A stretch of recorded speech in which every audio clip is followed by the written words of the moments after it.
안녕하십니까. 뉴스 플러스입니다.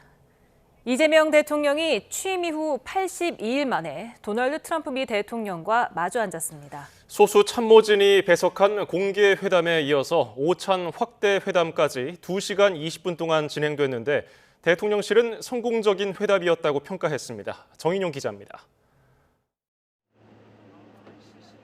이재명 대통령과 트럼프 대통령의 첫 대면은 트럼프 대통령의 행정명령 서명식이 지연되면서 예정보다 30여 분 늦게 이뤄졌습니다. 회담 직전 트럼프 대통령이 SNS에 한국에서 혁명이 일어나는 것 같다. 거기서 사업을 할 수 없다는 돌발 메시지를 낸 터라 우려도 나왔지만 실제 만남에서 이상 기류는 없었습니다. 트럼프 대통령은 백악관 웨스트윙에 나와 이 대통령을 영접했고 붉은색 넥타이 차림의 두 정상이 손을 맞잡았습니다.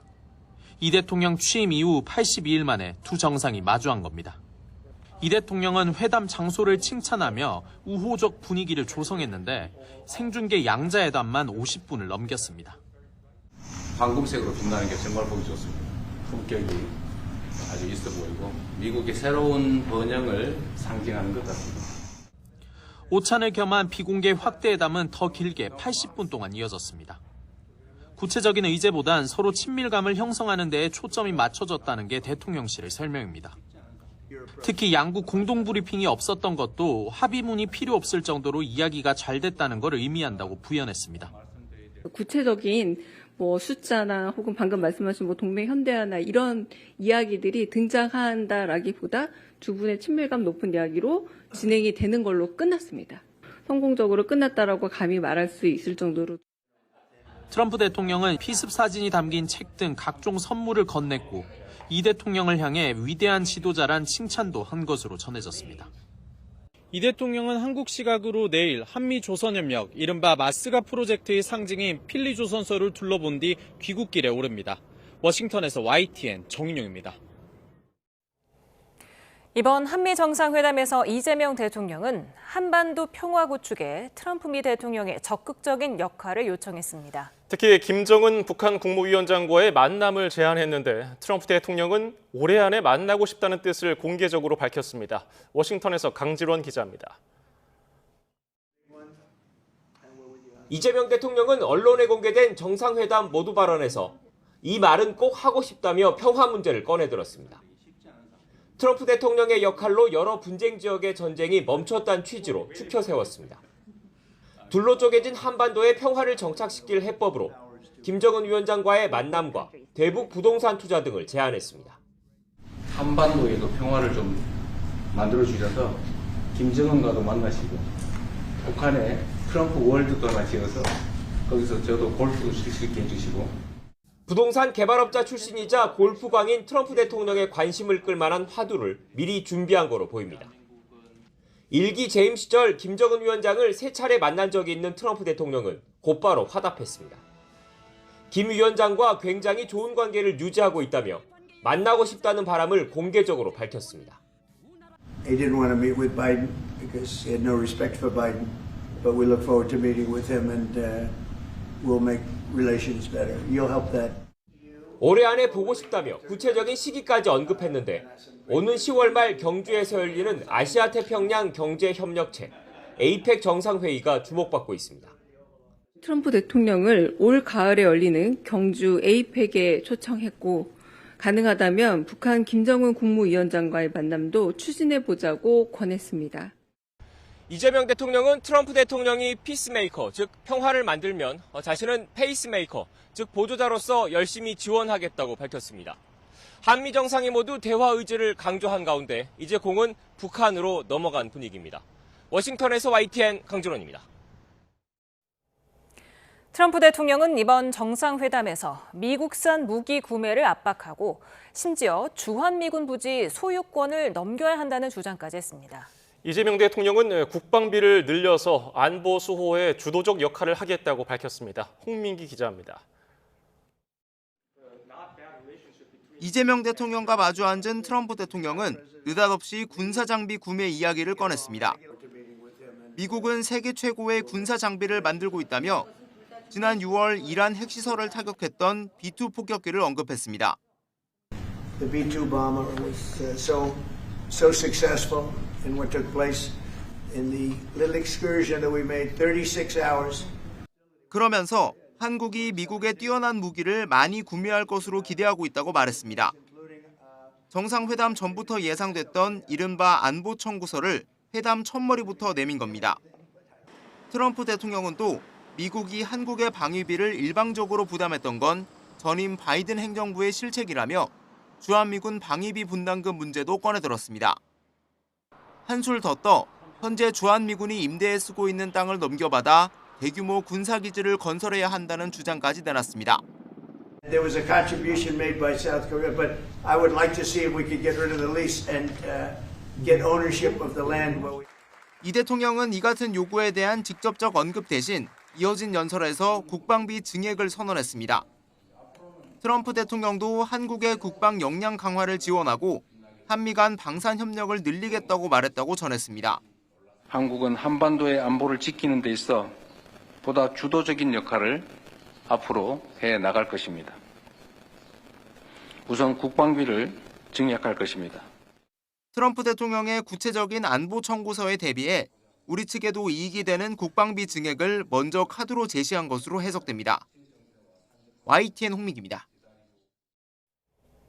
한미 정상회담을 계기로 한자리에 모인 우리 기업인들이 1,500억 달러 규모 투자 보따리를 풀었습니다. 한국과 미국의 제조업 르네상스의 새 시대를 열기 위해 대규모 투자를 하겠다는 설명입니다. 최두희 기자입니다. 한미 정상회담 직후 한미 기업인들의 투자와 경제 협력을 논의하기 위해 열린 한미 비즈니스 라운드 테이블. 이 자리에서 류진 한국경제인협회 회장은 한국 기업들이 1,500억 달러 규모 대규모 대미 투자를 계획하고 있다고 강조했습니다. 한국 기업들은 미국과 글로벌 시장을 함께 견인하여 제조업 르네상스의 새 시대를 열어가기 위해 1,500억 불이라는 대규모 대미 투자를 계획하고 있습니다. 지난달 관세 협상 결과물인 3,500억 달러 규모 대미 투자 펀드와 별개입니다. 오늘 발표한 기업들의 투자는 이제 미국에 대한 직접 투자입니다. FDI라고 그러죠. 그래서 그거는 3,500불 펀드와는 별개이고요. 한미 조선업 협력 프로젝트인 마스가 프로젝트도 첫 발을 뗐습니다. HD현대는 미국 사모펀드 서버러스 캐피탈, 한국산업은행과 함께 수십억 달러 규모 공동 투자 펀드를 조성하기로 했습니다. 삼성중공업도 미국 비거마린 그룹과 전략적 파트너십을 맺고 미 해군 지원함 유지, 보수, 정비 사업 참여를 선언했습니다. 항공 분야 투자도 대대적으로 이루어졌습니다. 대한항공은 보잉과 차세대 고효율 항공기 100세대를 신규 도입하고 GE 에어로스페이스와 엔진 구매 정비 서비스 계약을 체결했는데 단일 계약으로는 대한항공 창립 이래 최대 규모입니다.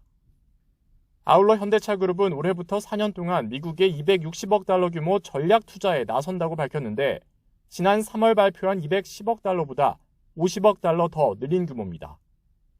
원자력 분야에서는 한국수력원자력과 두산에너빌리티가 미국 엑스에너지, 아마존 웹서비스와 소형 모듈 원자로 설계, 건설 등에 관한 4자 간 양해각서, MOU를 체결했습니다.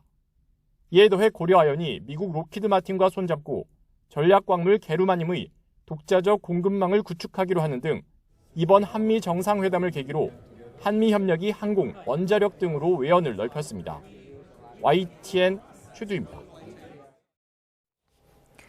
이재명 대통령 방미 일정에 이례적으로 동행한 강훈식 비서실장은 한미 정상회담이 열리기 직전 수지와이스 백악관 비서실장과 별도로 면담했다고 밝혔습니다. 강 실장은 지난달 통상협상 이후 정상회담을 준비하면서 미국 측과 한라인 구축이 필요했고 트럼프 대통령의 신뢰를 받는 와이스 실장이 적합하다고 판단해 2주 전부터 만남을 추진했다고 말했습니다. 특히 면담에서는 정상회담 직전 트럼프 대통령의 SNS로 불거진 한국에 대한 오해를 불식시킬 수 있도록 트럼프 대통령에게 정확한 사실관계를 보고해달라 요청했다고 전했습니다. 주요 외신들은 한미 정상회담이 우려와 달리 긴장을 피해 순조롭게 진행됐다고 평가했습니다. 특히 트럼프 대통령의 세심한 관심사까지 언급한 이재명 대통령의 노력이 주요했다고 전했습니다. 워싱턴 홍상희 특파원입니다. 정상회담이 시작되자마자 트럼프 대통령은 한미 조선업 협력과 미국의 군사장비를 구매하라며 거래에 초점을 맞춘 발언을 이어갔습니다. We're also going to have them make ships here with our people, using our people, and we're going to go back into the shipbuilding business again. 하지만 이재명 대통령은 백악관 집무실의 리모델링부터 다우지수까지 트럼프 대통령이 신경을 써온 세심한 주제부터 꺼냈습니다. 미국을 다시 위대하게 만드는 것이 우리 대통령님의 꿈인데 미국이 다시 위대하게 변하고 있는 것 같고 그게 다우존스 지수에서도 그게 나타나는 것 같습니다.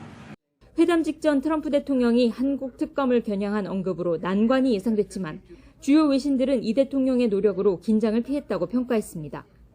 AP통신은 이재명 대통령이 트럼프 대통령에게 한반도에 평화를 가져와 줄 것을 요청하고 북한의 트럼프 타워 건설까지 제안하면서 적대적인 분위기가 사라졌다고 전했습니다. 블룸버그도 트럼프 대통령이 정상회담에서 교회 압수수색 언급이 오해였다고 말을 바꾼 것이 이 대통령이 성과를 거뒀다는 신호였다고 보도했습니다. 영국 BBC도 이재명 대통령은 달변가였다며 트럼프 대통령의 대북 정책을 치켜 세운 것이 주요했다고 분석했습니다.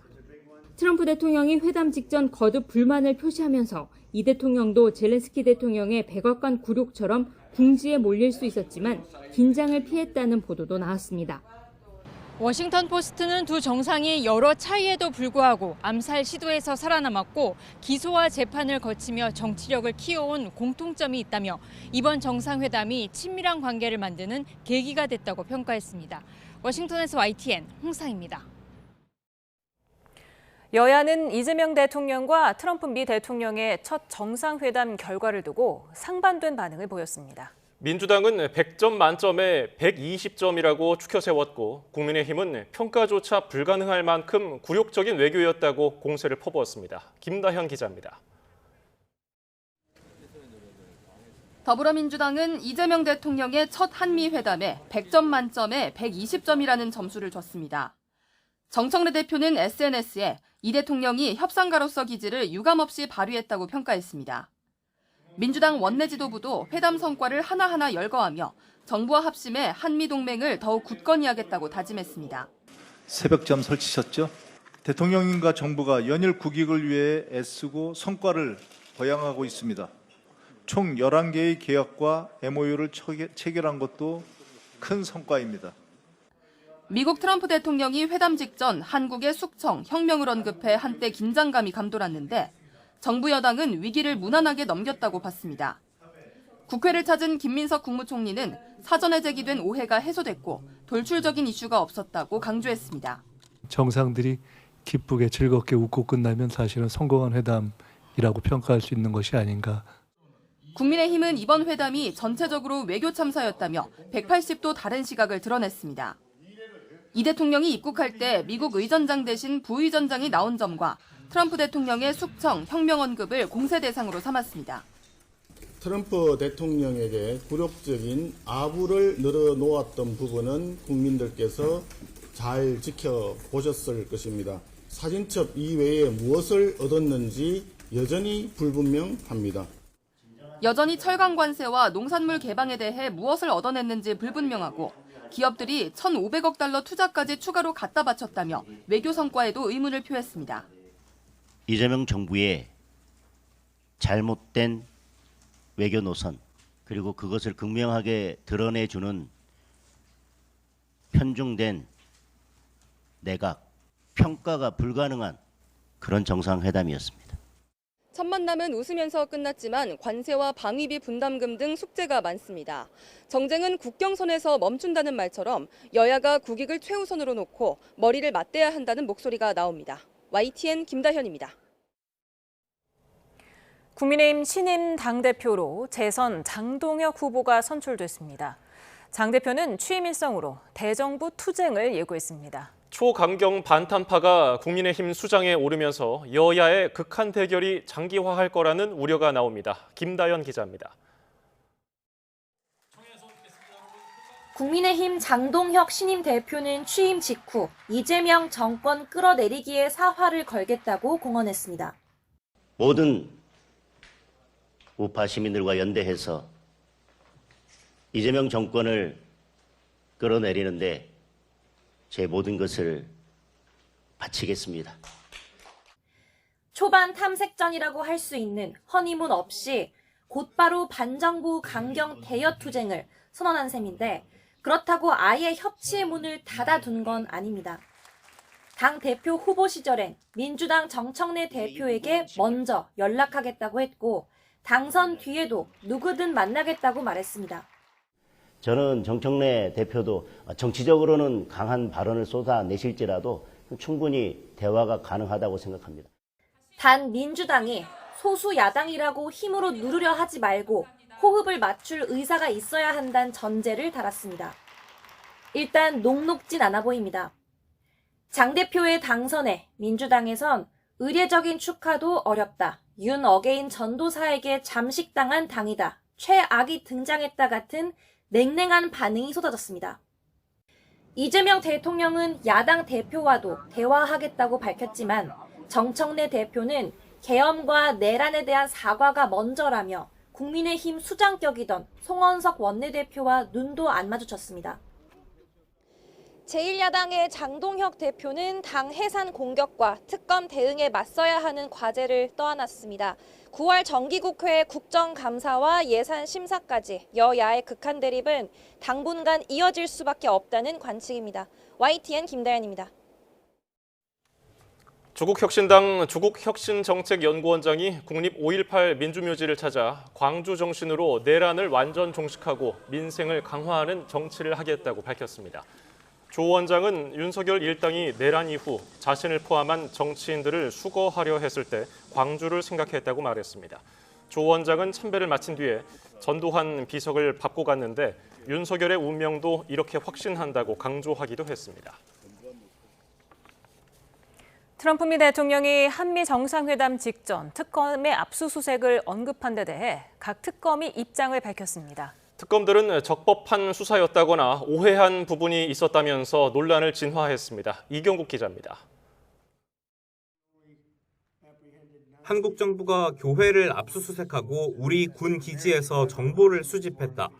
트럼프 대통령이 돌연 특검 수사를 겨냥한 발언을 내놓자 야권에선 사과를 요구하는 목소리도 나왔습니다. 압수수색 사실이 한미 정상회담에서 거론된 것 자체가 심대한 외교 참사입니다.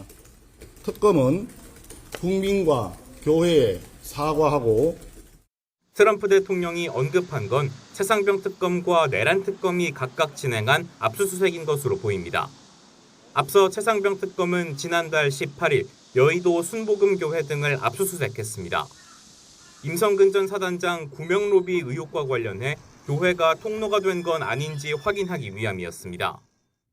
논란이 불거지자 특검은 법원이 필요성을 인정해 영장을 발부했고 절차적 위법도 없었다고 선을 그었습니다. 내란 특검은 지난달 21일 한국군과 미군이 함께 사용하는 오산기지를 찾았습니다. 평양 무인기 투입 작전이 공군에 사전 공유됐던 건 아닌지 확인하기 위해 공군 중앙방공통제소에 대한 영장을 집행한 겁니다. 내란 특검은 브리핑을 통해 당시 책임자인 방공관제 사령관 승인을 얻어 영장을 집행했고 관련해 미군이 항의한 적도 없다고 강조했습니다. 또 한국 정찰자산으로 수집된 한국군이 관리하는 자료만 압수했다며 미군과 무관하다고도 설명했습니다. 특검은 트럼프 대통령이 관련 내용을 언급할지 상상도 못했다면서도 이재명 대통령 설명으로 오해가 잘 해소된 것 같다고 덧붙였습니다. YTN 이경국입니다. 정성호 법무부 장관은 윤석열 전 대통령이 특검의 체포영장 집행을 거부하는 모습이 담긴 서울구치소 CCTV 영상을 일반에 전체 공개하기는 어렵다고 밝혔습니다. 정 장관은 국회 법사위가 CCTV 영상 공개를 의결하면 어떻게 할 거냐는 민주당 이수진 의원의 질문에 이같이 답했습니다. 정 장관은 그래도 한때 대한민국 대통령이었던 분이라며 불미스러운 걸 일반에 공개하긴 어려울 뿐더러 거기에 따른 여러 법률적 문제도 있다고 설명했습니다. 국회 법제사법위원회가 다음 달 1일 오전 10시에 윤석열 전 대통령이 수감된 서울구치소 CCTV 자료를 열람하기로 했습니다. 법사위는 오늘 오후 전체 회의에서 재석 15명 가운데 찬성 10명, 반대 5명으로 서울구치소 현장 검증 실시 계획을 의결했습니다. 추미애 법사위원장은 서울구치소를 방문해서 윤 전 대통령의 수감 중 특혜 제공 여부와 특검의 출석 요구 당시 CCTV 등을 열람해서 수사 방해 정황을 확인하고자 하는 거라고 취지를 설명했습니다. 국민의힘 소속 법사위 소속 의원들은 야당과 협의가 없었고 망신 주기식으로 정치적 이익을 취하고 사회 분열을 심화시킬 수 있다며 반대 뜻을 밝혔습니다. 내일 오후 한덕수 전 국무총리의 구속영장 실질 심사가 법원에서 열립니다. 전직 국무총리가 구속기로에 선 건 헌정사상 최초입니다. 권준수 기자입니다. 국무회의 부의장이자 대통령 다음으로 국정 최고 책임자였던 한덕수 전 국무총리가 구속 갈림길에 섰습니다. 지난해 12월 국회에서 비상계엄의 절차적인 위법성을 인정하고 국무회의 자체가 많은 절차적, 실체적 흠결을 가지고 있었다 그렇게 생각하고요. 국무회의를 명분으로 국무위원들이 모여서 좀 더 많은 국무위원이 반대하고 윤석열 전 대통령의 계엄 선포와 관련해 반대의 목소리를 냈다고 주장해왔지만 대통령님이 어떤 계획을 갖고 계신지 사전에 알지 못하였고 대통령이 다시 생각하시도록 최선을 다해 설득하였으며 세 차례 조사를 진행한 결과 내란 특검은 한 전 총리가 계엄 선포를 방조했다고 결론 내렸습니다. 윤 전 대통령에게 국무회의 소집을 건의한 건 절차적인 정당성을 확보하기 위함이고 사후 계엄 선포문에 서명한 행위는 문제가 될 수 있는 부분들을 사실상 덮으려 했다는 겁니다. 구속 여부를 결정할 쟁점은 증거인멸 우려가 될 것으로 보입니다. 한 전 총리는 윤 전 대통령으로부터 계엄 관련 문건을 받은 적도 본 기억도 없다고 증언해 왔는데 저는 계엄 선포 당일 대통령실에서 계엄과 관련된 문건을 보거나 받은 기억이 없습니다. 특검이 대통령실 CCTV 영상을 확보하자 기존 진술을 뒤집은 것으로 파악됐습니다. 때문에 특검은 구속심사 과정에서 한 전 총리의 진술이 어떻게 번복됐는지 강조하며 신병 확보가 필요하다고 주장할 것으로 보입니다. 전직 국무총리에 대한 구속 전 피의자 신문은 헌정사상 최초입니다. 재판부는 범죄의 중대성뿐만 아니라 한 전 총리에게 실질적인 책임이 있었는지 함께 살펴볼 전망입니다. YTN 권준수입니다. 특검이 김건희 씨를 오는 29일 재판에 넘기겠다고 밝혔습니다. 윤석열 전 대통령이 특검 수사를 거부하고 있는 만큼 조사 없이 김건희 씨와 함께 기소할지 주목됩니다. 우종훈 기자입니다. 민중기 특검팀이 이번 주 금요일 김건희 씨를 구속 기소합니다. 김건희 씨에 대하여는 8월 29일 구속 기소할 예정입니다. 특검팀은 김 씨에 대한 기소 혐의를 검토하고 있다고 밝혔는데 구속영장에 적시됐던 도이치모터스 주가 조작, 명태균 씨 관련 공천 개입, 건진법사 청탁 의혹이 포함될 것으로 보입니다. 특검은 김 씨를 모레 한 번 더 소환해 기소 전 마지막 조사를 진행합니다. 원래 내일 소환이 통보됐지만 김 씨가 건강상 이유로 불출석 사유서를 제출해 하루 연기됐습니다. 이때는 앞서 마치지 못한 도이치모터스 주가 조작 의혹에 대한 질문이 이루어질 거로 보이는데 김 씨는 이번 조사에서도 진술 거부권을 행사할 거로 예상됩니다. 특검은 김 씨를 우선 기소한 뒤 이후 코바나 컨텐츠에 대한 대기업 협찬, 나토 3종 귀금속 전달 의혹 등을 조사한다는 계획입니다. 배우자인 윤석열 전 대통령이 체포영장 집행까지 거부하며 특검 소환에 불응하고 있는 만큼 조사 없이 함께 재판에 넘길 수 있다는 관측도 나옵니다. 특검은 아직은 결정된 바 없다는 입장인데 명태균 씨를 고리로 한 공천 개입 의혹 공범 관계인 윤 전 대통령을 김건희 씨와 함께 기소할지를 두고 오는 29일까지 고심을 거듭할 거로 예상됩니다. YTN 우종훈입니다. 김건희 특검이 통일교 청탁 의혹과 관련해 국민의힘 권성동 의원을 불러서 조사합니다. 오정희 특검보는 내일 오전 10시 권 의원을 피의자 신분으로 소환해 조사할 예정이라고 말했습니다. 권 의원은 지난 2022년 1월 통일교 전 간부 윤영호 씨에게서 불법 정치자금 1억 원을 받았다는 혐의가 있습니다.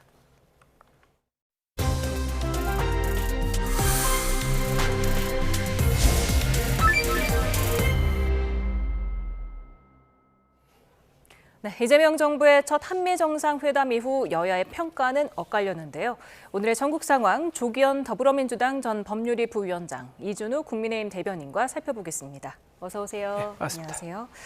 네, 오늘 새벽에 있었던 한미 첫 정상회담 어떻게 보셨습니까? 저는 롤러코스터 탄 기분이었습니다. 어제 좀 보고 있었는데요. 제 계획이 좀 새벽 시간이었기 때문에 시작하는 분위기 정도 보고 대충 예상하는 바와 같이 좀 우호적인 분위기에서 이 시작이 되고 하면 대략 예상했던 정도의 성과를 거두고 이 회담이 끝날 거라 이렇게 봤는데 갑자기 회담 그 예정 시간 3시간 전에 올라온 이 트럼프 대통령의 SNS 메시지, 숙청, 혁명, 이걸 보고 깜짝 놀랐습니다. 이게 트럼프 대통령 우리가 예상하지 못했던, 한편으로 또 이런 돌출적인 메시지를 통해서 이재명 대통령을 길들이려는 다른 카드가 준비됐구나 이런 생각을 했죠. 그런데 막상 이제 소인수 회담이나 공개 회담 과정에서 그 부분에 대해서 이재명 대통령이 하나하나 소명하면서 우호적인 분위기에서 이 정상회담이 진행되는 걸 보면서 이 역시 트럼프 대통령의 어떤 전략이었구나. 그리고 그런 것과 관계없이 이재명 대통령이 이번 한미 정상회담을 잘 준비했던 만큼 성과 있게 이 정상회담을 잘 마무리했다. 결론적으로 이제 그렇게 봤습니다. 예, 롤러코스터 같다고 평가해 주셨는데 어떻게 보셨습니까?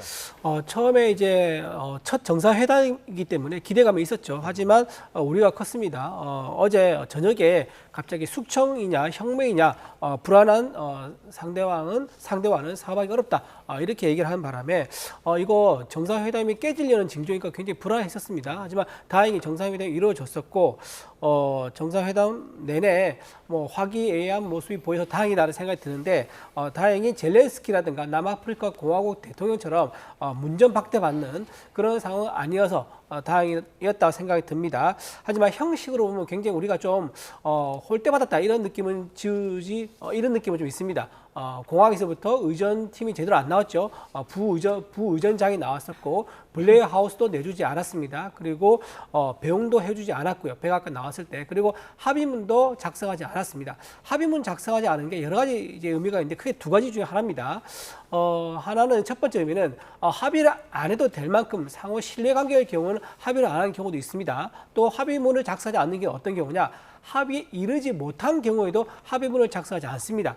제가 보기에는 지금 상당히 우리 죄송합니다. 이재명 대통령실에서 내는 이제 브리핑에 대한 설명과 대통령 백악관 측에서 내는 대통령 한국과 미국의 각각 대통령실에서 내는 설명이 조금 다른 것 같습니다. 그래서 저는 뭔가 내용에서도 합의에 이르지 못해서 합의문을 작성하지 못한 게 아닌가 그런 생각이 들어서 형식은 화기애애했다고 하지만 내용은 제가 보기엔 거의 40점 수준에 불과하다 이렇게 평가할 수 있을 것 같습니다. 네, 지금 합의에 이르지 못해서 합의문이 안 나왔다고 말씀을 하셨는데 이제 일단 대통령실에서는 합의문이 필요 없을 정도로 이야기가 잘 됐다는 걸 의미한다 이렇게 밝혔거든요.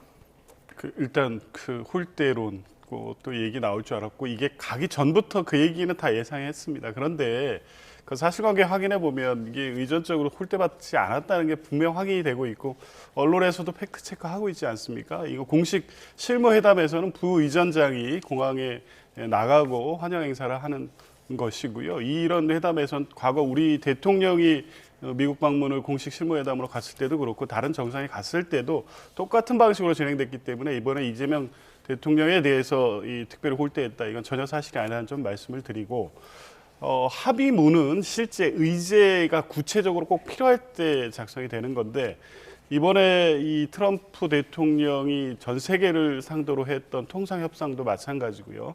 최근에 어떤 이 안보 관련된 내용들도 당초부터 구체적 합의문 작성을 목표로 사전 이 협의가 진행된 것은 없습니다. 물론 그렇게 해서 구체적으로 우리에게 이익이 되는 방향으로 명문의 합의가 있다면 좋겠지만 사실 지금 통상협상은 사실은 굉장히 방어적 입장에서 트럼프 행정부의 마가로부터 추진되는 미국 우선주의를 어느 정도 방어하면서 우리의 이익을 지켜내야 되는 것이기 때문에 트럼프의 요구사항을 만약 합의문에 다 담는다면 오히려 그게 더 부담스러운 것이죠. 반면에 이 통상의 안정화라든가 동맹의 현대화 관련돼서 포괄적으로 우리 정부의 이익이 되는 방향에서의 협의가 잘 진행이 됐기 때문에 굳이 합의문이 없다고 하더라도 향후 한미 관계 이런 우호적 관계에서 충분히 상호 이익이 되는 방향으로 관계를 발전시킬 수 있다. 그런 측면에서 보면 합의문의 유무가 이번 회담의 성과 여부를 가르는 기준은 아니다. 이렇게 말씀드립니다. 근데 저는 합의문 없는 게 굉장히 좀 우려되는 게 지금 백악관 측에서는요 농수산물 미국의 농수산물에 대해서는 completely open이라고 분명히 그때 얘기했었고 이번에 기자 질문에 트럼프 대통령이 원래 한국이 뭔가 원했었지만 원래 안대로 하기로 했다라고 답변을 명확하게 합니다. 그 말은 무슨 말이냐면 처음에 백악관에서 밝혔던 쌀 수출하기로 했고 소고기도 수출하기로 했다. 이 말을 다시 반복한 것 같아요. 그런데 우리 이제 대통령실에서는 우리나라 대통령실에서는 여기에 대해서 어떤 입장을 확인해주지 않고 있습니다. 그렇기 때문에 이게 합의문 작성이 안 됐다는 것은 이렇게 약간 모호한 상태로 둬서 각각 국내 정치에 돌아가서 알아서 국내 정치 또 국내 여론이라든가 이런 것들 달래가지고 넘어가자 이런 식으로 했을 가능성이 높아 보이기 때문에 합의문 작성이 안 된 그 내용 즉 무엇을 합의했는가 그것이 굉장히 지금 뇌관이 돼가지고 시한폭탄이 될 수 있는 상황이다. 저는 그렇게 봅니다. 예. 말씀하시죠. 예, 농산물 관련해서 이제 자꾸 언급을 하는데 이게 이면 합의를 해놓고 감출 수 있는 문제가 아니지 않습니까? 예를 들면 30개월령 이상 소고기를 수입하기로 해놓고 또 쌀을 추가 개방하기로 해놓고 안 한 것처럼 한다. 그러면 이게 당장 미국 그 농축산업자들로부터 시작해서 실제 통관 절차를 거치는 수입 개방 절차가 진행이 될 텐데 그런 징후가 있습니까? 그런 구체적인 프로세스가 진행되는 게 없지 않습니까? 그러면 합의가 없었고 이 관련된 논의가 진행되지 않았다는 것을 반증하는 것이죠. 그게 합의가 없다는 내용을 보여주지 못하니까 이면에 합의가 있는 것처럼 얘기할 일은 아니라고 봅니다. 예, 자, 두 분의 총평부터 해서 개괄적인 평가 들어봤고요. 주요 좀 관심 갖던 발언들 살펴보면은 트럼프 대통령이 주한미군 기지의 그 땅 소유권을 넘겨받고 싶다는 뉘앙스로 얘기를 했단 말이에요. 지금 주한미군이 임대해서 쓰고 있는 건데 네. 이런 발언 왜 나왔다고 보세요? 이거는 사실 법적으로 따지면 소파라든가 이런 관계 법령에 따르면 이게 소유권을 넘겨줄 수 있는 그런 대상이 안 되는 걸 저는 알고 있습니다. 그래서 저는 트럼프 대통령이 사전에 협의된 내용에서 준비된 어떤 메시지로서 그 부지를 미군 부지를 소유권을 넘겨달라라고 한 게 아니라 즉흥적으로 뭐 분위기가 화기애애하다 보니까 이런 좋은 분위기 속에서 내가 한마디 하면 이재명 대통령이 덥석 받아주지 않겠느냐 뭐 그런 기대감 속에서 한 게 아닌가 싶은 생각도 들고요. 또 트럼프 대통령이 원래 저분이 어떤 비즈니스로 유명했냐면 부동산 업자입니다. 세계 미국 최고의 부동산 업자로 유명한 사람이죠. 트럼프 타워라는 것도 미국에만 있는 게 아니고 곳곳에 전 세계에 있습니다. 예. 우리나라 서울 여의도도 트럼프 타워가 있지 않습니까? 그렇죠. 그래서 막 그 부동산 업자로서의 본능이 발휘해가지고 아마 평택 부지 미군 부지를 얘기한 게 아닌가 싶습니다. 그리고 평택 부지가 참고로 말씀드리면 전 세계에 있는 미군 부지 중에서 가장 규모가 큰 부지입니다. 그렇기 때문에 그런 정보를 알고 있는 트럼프 입장에서는 즉흥적으로 부동산 본능, 부동산 사업을 했을 때 본능이 발휘한 정도, 도발적인 질문 정도 이렇게 보여집니다. 네, 뭐 박원곤 이화여대 북한학과 교수는 트럼프 대통령이 한국과 일본을 헷갈린 것 같다. 우리나라는 일본과 다르게 임대료를 받지 않는다. 또 이렇게 또 분석을 했더라고요. 그렇죠. 무상으로 공유되고 있는 상황인데요. 글쎄요, 저는 그거 헷갈렸다. 일본과 한국을 착각해서 한 발언으로 보이지는 않고요. 일종의 돌출 발언인데 이게 아무 의미 없이 한 발언은 아닌 것 같습니다. 이번에 의제가 될 수도 있고 그렇다면 어떻게 협의될까에 관해서 가장 안보상 우려가 컸던 부분이 주한미군 전력의 유연화 문제가 있지 않았습니까? 거기에 또 결부돼서 한미 군 분담금 문제도 있고 국방비 증액 문제도 군사 안보 관련된 현안들이 많았습니다. 그런데 실제 그 회담 결과를 보면 그 부분들이 의제로 올라와서 심도 있게 논의되지는 않았습니다. 그런데 미국 정부는 트럼프 정부도 마찬가지이고 인태 지역의 안보 전략을 개편해가는 과정에 있고 그 과정에서 이 한국에 있는 주한미군의 역할이 대단히 중요하다는 건 뭐 다 알고 있는 문제 아니겠습니까? 이런 전체적인 향후의 주한미군 전력 유연화라든가 방위비 분담금 문제라든가 남아있는 의제들을 어느 정도 의식하면서 한번 그냥 던져본 얘기가 아닌가 싶고요. 트럼프 대통령 역시 주한미군 주둔협정 소파 그리고 한미 상호 방위 조약의 근거에 봤을 때 이 미군 기지의 소유권을 넘겨받는 것은 불가능하다. 것은 모를 리 없고 이건 또 영토 주권의 문제까지 관련돼 있기 때문에 그게 쉽지 않은 문제고 불가능한 문제라면 모를 리는 없습니다. 근데 다만 지금 얘기한 주한 미군의 어떤 역할 부분을 이런 발언을 통해서 강조하기 위해서 던진 메시지가 아닌가 싶습니다. 제가 미군 부지 좀 잠깐 보충 설명 드리면은 미군 부지는요, 미국이 무상으로 쓰는데 나중에 그걸 반환할 때가 있습니다.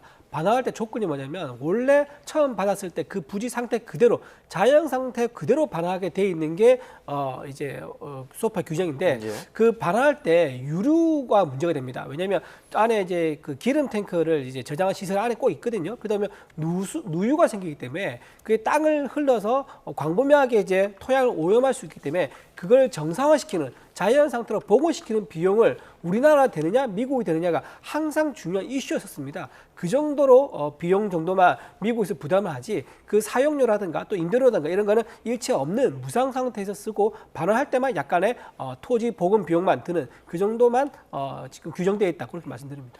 네, 트럼프 대통령이 지난달 합의한 그대로 합의할 것이다 이렇게 밝혔는데 오늘 또 추가로 나온 게 있죠. 기업들의 1,500억 달러 직접 투자가 지금 추가된 것으로 밝혀졌는데요. 이 부분은 어떻게 보셨습니까?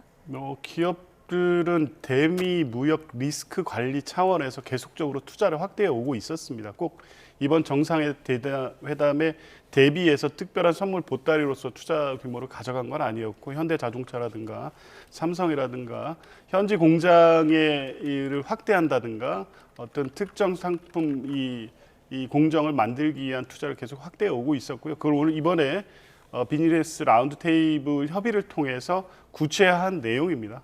기업들로서는 이게 일방적 투자라는 게 없죠.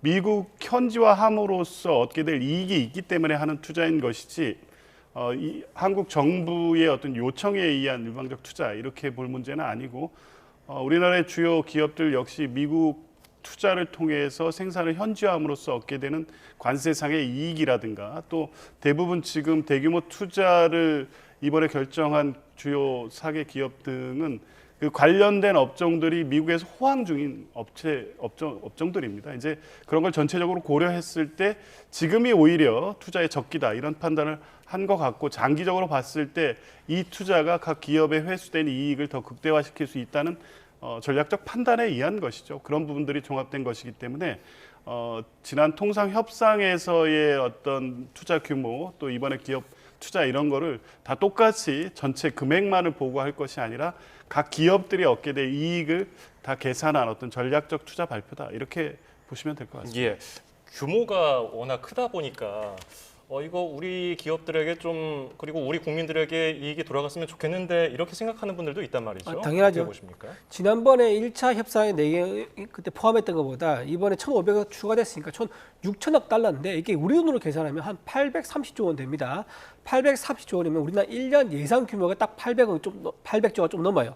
그렇기 때문에 830조죠. 그러니까 그 정도 큰 규모이기 때문에 이렇게 큰 돈을 과연 미국에서 전부 다 쓴다는 게 과연 국민 정서에 부합할 수 있느냐. 그리고 지금 미국에서 뭐라고 했습니까? 우리나라에서 조성된 펀드는 미국에서 우선적으로 미국 빚을 갚는 데 쓰겠다라고 트럼프 대통령이 미국 내 있는 언론에도 밝힌 바가 또 있습니다. 근데 남의 나라 빚을 갚는데 왜 우리 돈 가지고 갚아야 되느냐라는 이런 거에 대한 국민의 의혹이 들기 때문에 이재명 대통령 여기에 대해서 해명을 제대로 하지 못하면은 트럼프 대통령 만나가지고 우리가 돈만 왕창 뜯기고 왔고 우리가 얻은 건 전혀 없는 거 아니냐라는 이런 비판을 받을 수 있는 거죠. 또 하나 기업들 입장에서도 마찬가지입니다. 그러면 기업들은 왜 이렇게 돈을 추가적으로 더 부담한다고 했을까요? 아무래도 지금 기업들 팔을 비틀어 가지고 미국에 데려간 거 아닌가라는 생각이 드는 거죠. 지금 집권 여당에서는요 노란 봉투법, 법인세 인상, 그다음에 제2차 상법, 더 센 상법이라고 그러죠. 그것을 통과시키겠다고 또는 통과시킨 그런 상황인데 기업들 입장에서 참 죽을 맛일 것입니다. 국내에 있으면 기업들 압박하고 있죠. 이재명 대통령이 미국 갈 때 같이 가자면서 팔을 비틀면서 태우고 비행기에 태워서 가고 있는 이런 상황인데 과연 이게 장기적으로 봤을 때 우리나라에 투자하면은 공장도 짓고 일자리를 만들면서 제법 우리나라 경제 활성화에 도움이 될 건데 그걸 전부 다 미국에서 쓰게 되는 이런 상황 장기적으로 봤을 때 과연 우리나라 경제에 도움이 될지 아마 이번 협상 방문했을 때 어떤 성과에 대해서 1년 내에 국민적 평가가 나오지 않을까 싶습니다. 네, 사실 앞서 지난달 무역 합의 이후에 미국 측과 우리 측의 주장이 달랐던 부분이 있지 않았습니까? 네. 특히 대미 투자금의 수익 90%는 미국의 몫이다. 이 주장에 대해서는 어떤 말이 오갔을까요? 뭐 트럼프 미국 행정부의 일방적 주장이죠. 그러니까 이제 명문화된 합의가 없기 때문에 각자의 이익이 되는 방식대로 해석하고 주장을 하는 겁니다. 근데 이게 구체적으로 이 로드맵이 나와 있는 투자는 아니고 일종의 총 투자금의 상한이고 투자의 방식도 이 현금 투자 이런 게 아니라 대출과 보증이라는 방식인 것으로 우리 정부는 설명하고 있습니다. 그러니까 이 관련해서 투자가 이루어지는 과정이나 이런 구체적 협의는 향후 과제로 남아 있는 겁니다. 근데 이제 트럼프 대통령의 스타일상 이 통상 협상을 통해서 일본도 마찬가지고 뭐 우리나라도 마찬가지고 다른 어떤 국가의 투자 규모의 총액을 강조하고 이것이 전체가 마치 당장에 미국이 쓸 수 있는 돈처럼 계속 주장을 해오고 있는 것인데 뭐 그게 현실적으로 가능하겠습니까? 이제 그렇게 명문의 합의가 아니기 때문에 뭐 우리 정부가 설명하는 대로 어떤 장기적 어떤 과제를 가지고 투자해 가는 과정이고 당장의 어떤 조선협력 관련된 투자들은 조기에 가시화될 수 있겠죠. 이제 그 투자 방식들을 보면 이번에 이 3,500불 투자가 실질적으로 어떤 방식으로 실현이 되는지 그걸 통해서 가늠해 보면 되는 것이지 지금 트럼프 대통령이 본인의 성과와 지적으로 내세우기에 하는 발언을 고지고대로 그대로 이해하고 뭐 볼 필요는 없다고 봅니다. 예. 그리고 이재명 대통령이 트럼프 대통령에게 세계 평화에 기여하는 바에 대해서 칭찬을 하면서 북한 문제에도 좀 신경을 써달라는 메시지를 내기도 했거든요. 그러면서 나는 페이스메이커가 될 테니까 피스메이커가 돼달라 이렇게 얘기했어요. 트럼프 대통령은 북한 문제에 어떻게 대응할까요? 그 트럼프 대통령이 지난번에 일기 정부 때 운영했던 걸 보면은요, 본인이 북한 문제에 굉장히 관심이 많고 직접적으로 김정은 위원장과 거래하는 그런 모습을 굉장히 자주 보여줬습니다. 일본을 방문했을 때 즉흥적으로 예고에 없던 일정이 없던 이제 김정은과의 만남을 SNS에 올렸고 북한에서 그걸 받아줘가지고 갑자기 우리나라를 방문해서 판문점에서 만나는 그런 장면도 연출했지 않습니까? 그래서 본인은 아마도 북한 문제를 본인의 어떤 그 대통령 임기 동안에 가장 중요한 업적 중 하나로 만들 수 있는 지렛대로 생각한 것 같아요. 바로 노벨 평화상을 얘기한 것 같은데 노벨 평화상을 받기 위해서는 북한과 어떤 식으로든 간에 핵 문제를 해결하면 그런 성과가 필요하다고 생각한 것 같고, 근데 저는 이재명 대통령이 이것을 알고 아마 트럼프 대통령의 기분을 맞춰주려고 피스메이커를 해라. 나는 주변에서 페이스메이커 역할을 하겠다라고 얘기를 한 것 같은데 굉장히 저는 좀 자존심 상하는 얘기라고 생각합니다. 지금 이재명 대통령이 처음으로 방미 일정을 한 날 북한에 어떻게 했습니까? 미사일을 쐈지 않습니까? 미사일 쐈다는 게 결국 한반도에 도발했다는 건데 사실상 우리나라 대통령이 미국 간 것을 뒤에서 조롱했다라고 저는 밖에 볼 수 없는 거고, 이런 상태에서 또 뭐라고 했느냐, 에이펙 때 와라, 트럼프도 오고 푸틴도 오고 김정은도 오고 우리 다 같이 모여서 같이 사진 찍고 만나자, 평화협정을 짓자, 또 이렇게 얘기를 했습니다. 과연 김여정 국방위 김여정 씨가 과연 오늘 어떤 저녁에 메시지를 낼지, 트럼프 대통령과 이재명 대통령과의 북한과의 만남에 대해서 이렇게 서로 좋은 얘기가 오갔는데 김여정도 메시지를 내면서 거기에 화답한 메시지를 낼지 아니면 똑같이 지난번처럼 또 조롱하는 그런 메시지를 낼지 좀 지켜봐야 될 것 같습니다. 네, 아까 앞서서 롤러코스터 탄 기분이었다고 말씀을 해주셨는데 우리 정부도 마찬가지였을 것 같습니다. 처음에 숙청혁명으로 얼어붙게 만들었다가 또 나중에 이재명 대통령을 향해서 위대한 지도자다, 당신은 전사다, 당신은 미국으로부터 완전한 지원을 받게 될 거라면서 또 친밀감을 내세우기도 했는데 네. 어떤 전략이라 보십니까? 뭐 트럼프 특유의 어떤 이 길들이기 전략 이런 의도도 한편에 있었다고 보고요. 또 한편에 우리 민주당이라든가 이재명 정부가 우려하는 이 극우적 어떤 입장을 가진 분들의 왜곡된 정보가 트럼프까지 전달될 수 있다는 걸 확인했다는 측면은 또 한편 우려스러운 부분이 있습니다. 그런데 두 분 간 회담을 시작하자마자 이 부분에 대해서 이재명 대통령이 설명했고 바로 이 오해라고 확신한다는 입장을 밝혔고 그 뒤로 매우 우호적인 대화가 오고 갔습니다. 그리고 이재명 대통령의 당선을 다시 한번 축하하고 한미 정상 간의 관계가 대단히 높은 차원의 협력이 가능하다는 걸 트럼프 대통령이 확인시켰다는 점에서 보면 향후 이 한미 관계에 있어서는 대단히 전환적인 어떤 이 관계가 열릴 것이다 이렇게 보여지고, 특히 이 한반도 평화와 관련해서는 안정적 평화 체제 구축이 가장 우선적인 과제입니다. 거기에서 미국의 역할이 가장 중요하죠.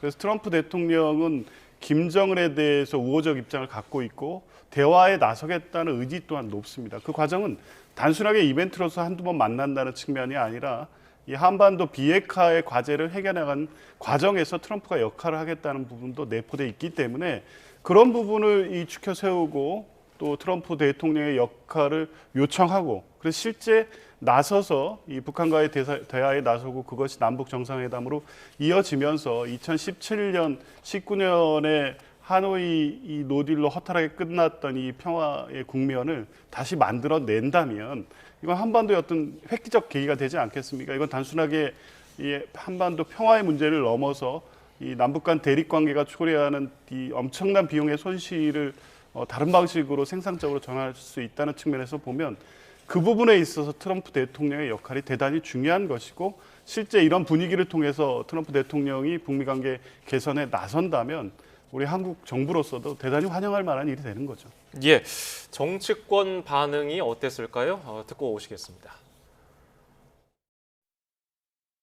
양국 정상은 조선 에너지 분야 협력 의지를 재확인했고 북핵 문제 해결과 한반도 평화를 위한 아이디어에도 공감했습니다. 양국의 기업들이 조선, 원자력, 항공, LNG, 핵심 광물 등의 분야에서 총 11개의 계약과 MOU를 체결한 것도 큰 성과입니다. 미국에 입국할 때 의전장도 나오지 않은 것부터 시작을 해서 정상회담이 끝나고 공동 기자회견은커녕 배웅조차 해주지 않은 것까지 이번 정상회담의 전체 과정은 한마디로 역대급 외교 참사라 할 것입니다. 공개회담 내내 제대로 답변할 기회조차 갖지 못한 병풍 외교라 하겠습니다. 네, 지금 민주당에서는 120점, 국민의힘에서 50점을 줬습니다. 어떻게 평가하세요? 120점까지 뭐 평가할 저기는 뭐 그렇게 말씀하신 분의 뜻이 있을 것 같고 저는 지금 현 시점에서 이루어진 이번 이 한미 정상회담은 100점 줘도 괜찮다고 봅니다.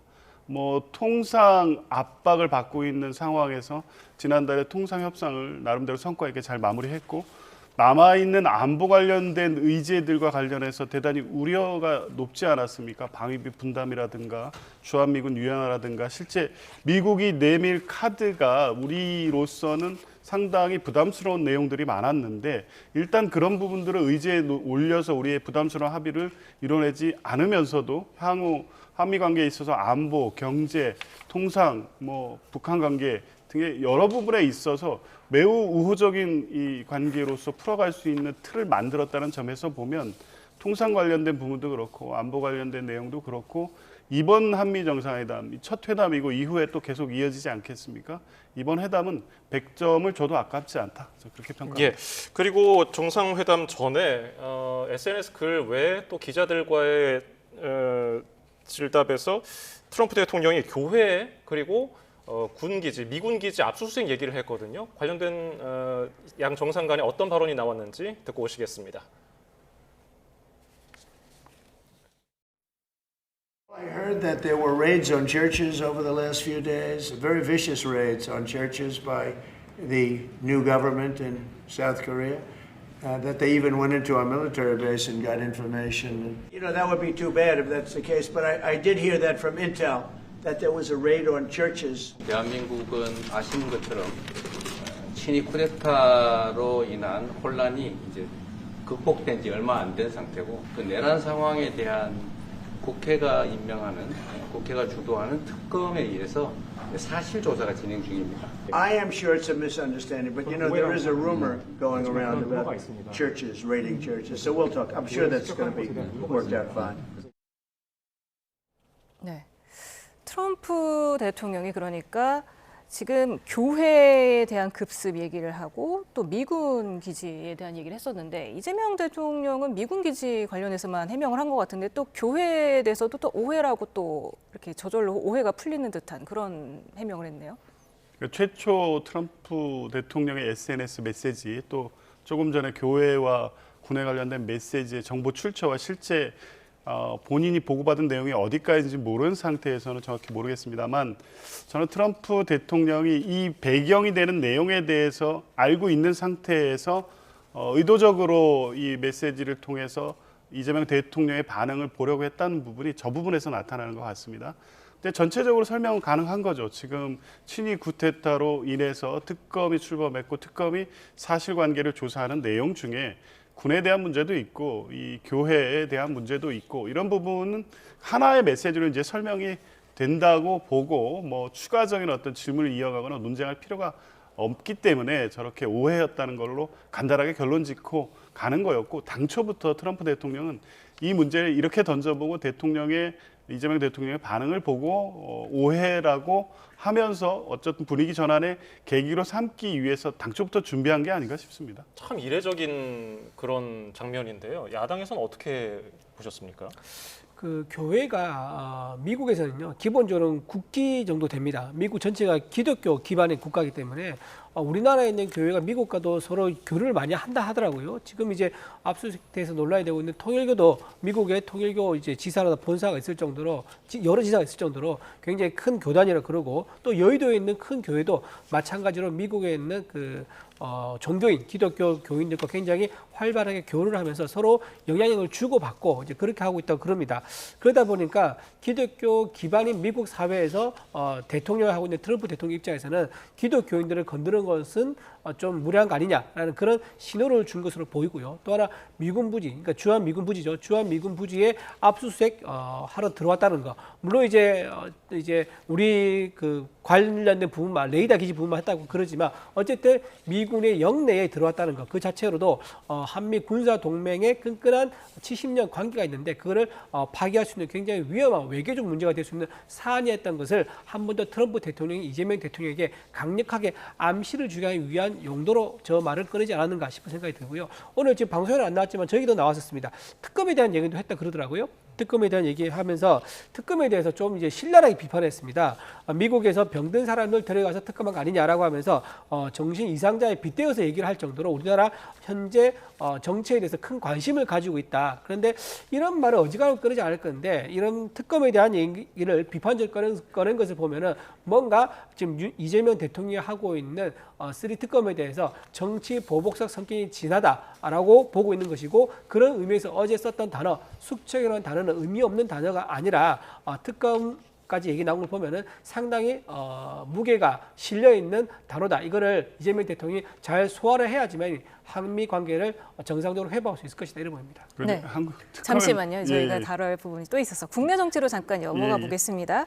오늘 국민의힘을 이끌 새 얼굴로 장동혁 신임 당대표가 선출이 됐습니다. 예상하셨습니까? 저는 좀 예상을 했습니다. 일단 크게 몇 가지 이유가 있는데 첫 번째 이유가 최고위원 이번에 당선 안 될 걸로 예상했었던 김재원 의원이 최고위원 당선됐었거든요. 최고위원으로 김재원 의원은 이미 3번이나 연속적으로 이제 최고위원을 했었는데 이번에 4번째 최고위원이 됐습니다. 그런데 김재원 의원은 TK를 상징하는 인물이기 때문에 김재원 의원이 최고위 된다 그러면 당 대표까지 TK 김문수 당 대표가 된다 그러면 우리 당 전체가 영남당으로 쪼그라들 수 있다. 전국 정당이 되지 못하는 그런 위기의식 이런 것도 하나 있지 않았을까 싶은 생각이 들고요. 또한 두 번째 김문수 후보가 한동훈 후보를 품겠다라고 얘기했는데 거기에 대해서 그것을 반대하는 당원들이 결집을 더 열심히 더 많이 한 것 같습니다. 위기의식을 느껴가지고 한동훈 대표를 끌어안으면 이런 갈등과 분열이 계속 이어질 수밖에 없을 거다라는 그런 위기의식 때문에 장동혁 의원 쪽으로 힘이 쏠리는 그런 이제 현상이 나타났다 생각하고 마지막으로 세 번째 이유가 세대 개천이라고 좀 생각합니다. 내년에 이제 정청래 당 대표와 맞붙게 되는데 지방선거에서 그때 김문수 후보는 75세가 됩니다. 근데 장동혁 후보는 여전히 50대이기 때문에 장동혁 후보와 정청래 후보가 붙는다 그러면 젊은 당 지도부끼리 맞붙는 그런 모습이 될 수 있습니다. 그렇기 때문에 좀 연세가 있으신 그런 경험이 물론 많긴 하지만 연세가 있으신 김문수 후보보다는 젊은 지도자를 선택한 것이 아닌가 이 크게 세 가지 이유로 볼 수 있을 것 같습니다. 예, 그럼 장동혁 국민의힘 신임 당대표의 당선 소감 듣고 오시겠습니다. 모든 우파 시민들과 연대해서 이재명 정권을 끌어내리는데 제 모든 것을 바치겠습니다. 이재명 대통령이나 김정래 대표와 만날 계획이 있으십니까? 야당의 대표로서 정치를 외면할 생각은 없습니다. 필요하다면 여당 대표든 누구든 만나서 정치를 하겠습니다. 예, 마지막에 누구든 만나서 정치하겠다고 했는데요. 이게 정청래 대표를 염두에 둔 발언일까요? 일단 원론적인 입장에서는 대화하고 만나겠다고 말씀하시더라고요. 근데 이재명 대통령을 끌어내리겠다 하고 또 이 아스팔트 집회 현장에 선봉에 서겠다는 취지의 얘기를 계속해 왔습니다. 만나는 게 의미가 있을까요? 그리고 실제 만날 의지가 있다면 저런 메시지를 하지 않았겠죠. 의례적인 인사 정도만 하겠다는 거지 만나서 대화하고 정치를 복원하겠다는 의지는 전혀 없어 보입니다. 결국에 이제 그런 정도 우리는 대화 의지가 있다는 것을 표방한 후에 대정부 투쟁, 민주당과의 갈등을 계속 부각시키면 오히려 이제 그걸 통해서 지지층 결집이 일어날 것이고 정당 지지율이 어느 정도 엇비슷해지고 이재명 정부에 대한 지지율이 하락하면 그때쯤 전국 주도권을 가져갈 수 있으니까 그때는 그 본인들이 주도하는 대화 국면을 만들어 보겠다 이런 정도의 계획인 것 같은데 가능성이 없죠. 지금 이 구구화된 이 국민의 힘을 상징하는 분이 이번에 장동혁 이 대표의 당선이고 그 배후에 전환기 씨가 계속 어리는거리는 상황에서 대정부 투쟁만으로 지지율을 회복한다는 것은 굉장히 어려운 일이고요. 그 계획대로 안 될 겁니다. 오히려 전향적으로 실제 국민들께 필요한 어떤 민생 경제와 관련돼서 대화 의지를 가지고 협력하겠다는 생각을 하면서 경쟁하고 하는 정도면 모르겠는데 지금 장동혁 대표가 내세우는 입장과 계획으로는 대화 정치 복원은 힘들 것 같습니다. 네, 한동훈 전 대표가 이제 막판에 최악보다는 차악을 선택해달라면서 김문수 후보 손을 들어주는 모양새였는데 이게 효과가 없었던 모양입니다. 그렇죠. 말 자체가 최악보다는 차악이라고 하지 않습니까? 어쨌든 악이라고 규정하는데 어떻게 당원들의 마음을 움직일 수 있겠습니까? 처음부터 김문수 후보를 왜 이런 사람이 당대표가 되어야 되는지 예를 들면 뭐 경험이 많다 아니면 선수가 높다 아니면 지난 대선에 나가서 이재명 대통령 당시 대선 후보죠. 대선 후보와 정말 장렬히 싸웠다. 이런 분이 당을 이끌어서 당을 다시 정비한다 그러면 우리가 다시 일어설 수 있는 기회가 될 거다. 이런 식으로 차악이 아니라 최선이다라고 설명했다 그러면 좀 힘이 실렸을 겁니다. 그런데 김문수 후보에 대해서 차악이라고 하니까 제가 보기엔 당원들이 싹 그렇게 공감하지 않은 게 아닌가 싶은 생각이 들고요. 시원하게 도와주지 않으면 이런 면도 있는 것 같고, 근데 이제 한동훈 전 대표가 우재준 이제 청년 최고위 당선됐지 않습니까? 그분한테는 좀 확실하게 드러내놓고 도와준 거 있어요. 그런데 그 결과를 보면 손수조 후보하고 우재준 후보가 굉장히 깻잎 한 장 차이로 승부가 갈려서 우재준이 당선됐거든요. 제가 보기에 한동훈 후보가 이렇게 누굴 지지한다는 게 과거만큼 썩 이제 힘이 실리는 그런 상황은 아닌 것 같다. 세월이 흐르면서 조금 힘이 빠지고 있는 게 좀 느껴지는 그런 전당대회였다고 좀 봅니다. 탄핵 찬반 세력이 한 울타리 내에 있을 수 있을까? 분당 얘기도 일각에서 나오는데요. 어떻게 전망하세요? 뭐 가능성이 없지는 않은데 그런 선택을 하지 않을 것 같습니다. 대표적으로 한동훈 전 대표 같은 경우에는 지금 당을 나가서 새롭게 당을 만들거나 세력을 규합할 만큼의 정치력 내지 본인이 갖고 있는 세력이 없습니다. 완전 호렬 단신과 같이 움직여야 되는데 그런 상황에서 탈당 내지 조직적 분당이라는 건 불가능한 거고 특히 국민의힘이 갖고 있는 게 많습니다. 자산적인 측면도 있고 정치적 자산도 있죠. 지금 뭐 107명의 의원이 적은 숫자가 아닙니다. 여당의 압도적 다수라는 것을 제외하면 107명의 의원 갖고도 할 수 있는 일이 많은 상태에서 좀 때를 기다리는 것이 낫다고 판단하지 당을 쪼개고 나가서 새롭게 정당을 한다 이런 판단을 하지 않을 것으로 보입니다. 네, 장동혁 대표가 전환기 씨에 대한 징계 조치가 불합리했다 이렇게 평가를 했고 또 앞서서 뭐 한동훈 전 대표보다 차라리 전환기 씨에게 공천을 주겠다 이렇게 말하지 않았습니까? 그럼 네. 전환기 씨 앞으로 국민의힘에서 어떤 역할을 맡게 되는 겁니까? 저는 지금 어떤 입장에서 크게 달라지지 않을 거라고 봅니다. 이제 일각에서는 혹시나 지명직 최고위원으로 혹시 발탁되지 않을까, 또 또는 이제 대변인이라든가 또는 사무총장이라든가 이런 얘기가 나오고 있는데 제가 알기로는 전한계 씨는 현실 정치에 뛰어드는 거에 전혀 관심이 없는 걸로 알고 있습니다. 지금 밖에서 자유롭게 원외 인사로서 본인의 어떤 그 인플루언서로서의 영향력을 발휘한 거에 더 큰 관심이 있는 걸로 알고 있기 때문에 지금 새로운 당 지도부에 합류하는 그런 계획은 아마 없을 것이다. 저는 그렇게 봅니다. 예, 오늘 말씀 여기서 줄이죠. 조기현 민주당 전 법률위 부위원장, 이준우 국민의힘 대변인이었습니다. 감사합니다. 감사합니다.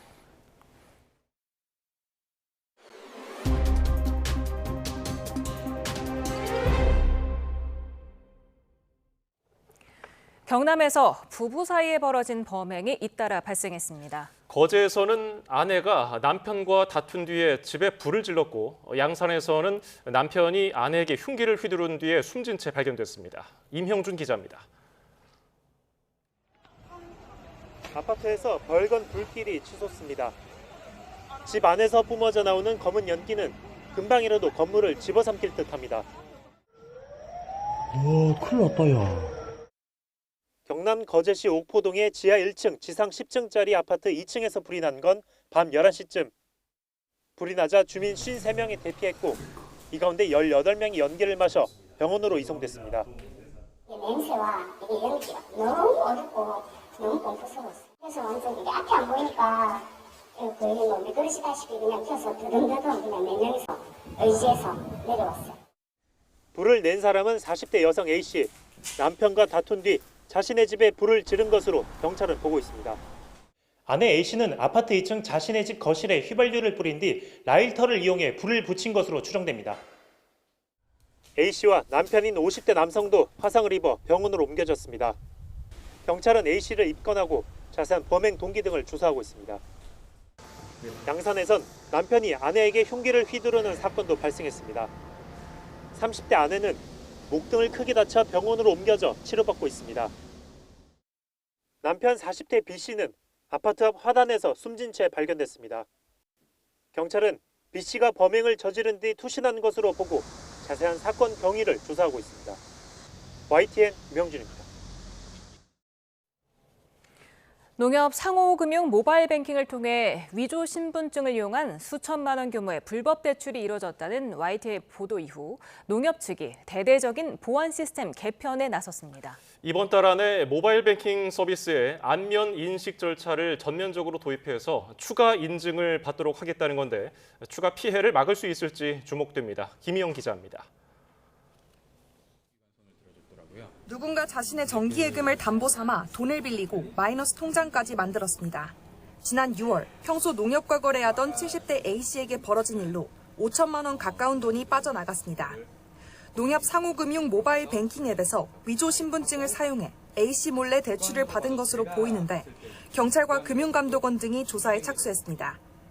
우리 어머니가 신분증을 타인에게 양도를 하거나 신분증을 분실하거나 그런 적이 없으시고 범행에 이용된 신분증은 주소 등이 원본과 달랐지만 비대면 거래 시스템에서 적발되지 않았습니다.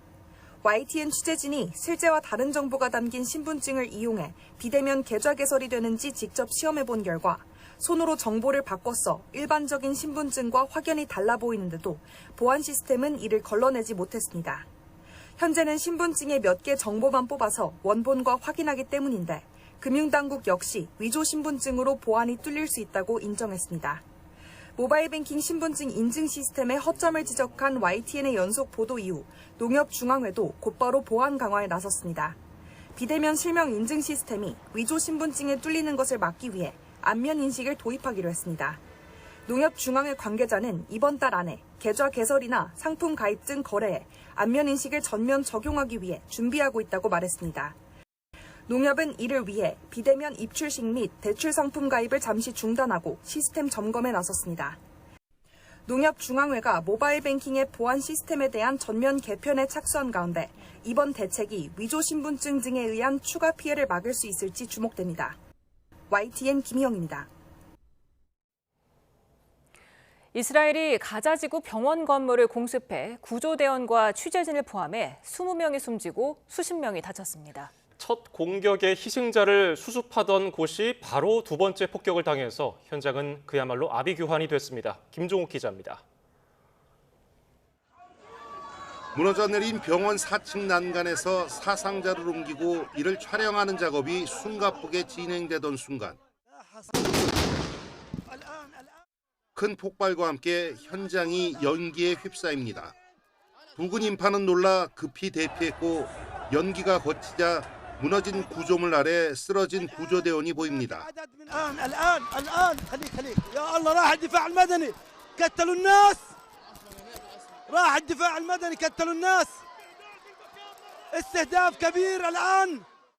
이스라엘이 병원을 공습한 직후 사상자 수습 현장에 두 번째 폭격을 퍼부어 아비규환 속에 인명피해가 속출했습니다.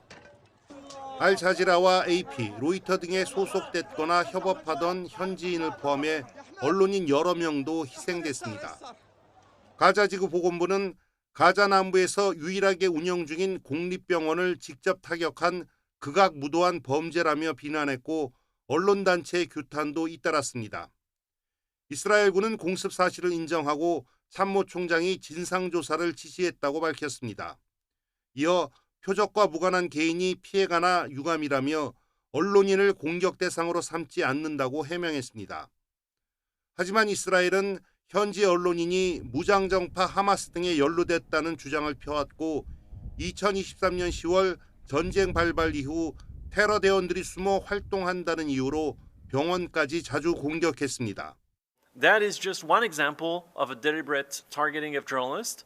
We call on the UN Security Council to gather in emergency to discuss that. 국경 없는 기자회는 가자 전쟁으로 숨진 언론인을 약 200명으로 팔레스타인 언론인 연합은 240명이 넘는 것으로 집계했습니다. YTN 김종우입니다. 이제 여름이 얼마 남지 않았지만 여전히 무더위가 기승을 부리고 있습니다. 오늘 밤 사이에는 열대야 기준인 25도 아래로 내려가는 곳이 많겠지만 내일 낮에는 서울 32도, 대전, 광주 32도, 대구 33도까지 오르는 등 다시 날이 무척 더워지겠습니다.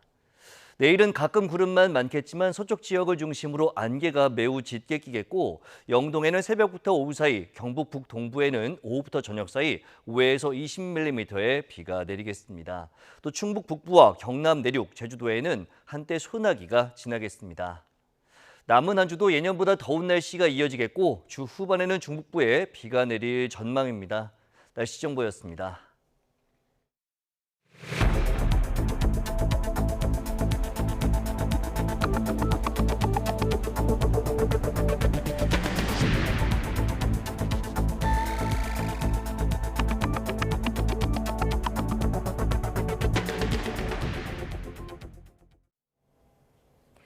대통령실은 이재명 대통령이 이번 정상회담에서 국방비 증액을 먼저 거론했지만 트럼프 대통령이 요구해온 주한미군 방위비 인상 논의는 없었다고 밝혔습니다. 그러면서 미군 기지 소유권을 취득하고 싶다는 트럼프 대통령 주장은 성립할 수 없다고 선을 그었습니다. 나혜인 기자입니다. 대통령실은 한미가 안보 의제인 동맹 현대화를 놓고 큰 틀에서 의견 일치를 이룬 게 이번 정상회담의 성과라고 자평했습니다. 바뀐 주변국 정세에 맞춰 우리 안보 역량을 더 키우고 이를 통해 연합 방위 태세를 강화하는 방향성의 공감대가 형성됐다는 겁니다.